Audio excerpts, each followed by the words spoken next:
ভারতের সবচেয়ে অদ্ভুত গ্রাম খোসালপুর চর। রাস্তা ধুলো ভরা, বর্ষাকালে প্রচুর কাদা।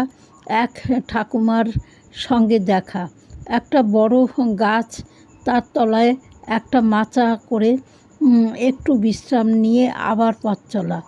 এখানে কলা গাছের বাগান, সেখানে মৌমাছির চাষ করছে কেউ। এক কাকিমার সাথে কথা হলো, অসুখ বিসুখ হলে তারা কাটোয়া হাসপাতালে যায়। আর চারিদিকে আমবাগান, গাছগুলো নিচু। বেতুয়া ডহরি হাসপাতালেও তারা যায়, যেতে 1 ঘন্টা সময় লাগে। ঘরের চালে লাউ গাছ বাইছে, এবং টিনের চাল, আর ঘরটা বেশ ঠান্ডা হয়। আর এক দাদার সঙ্গে দেখা, তার সঙ্গে কথা হচ্ছে।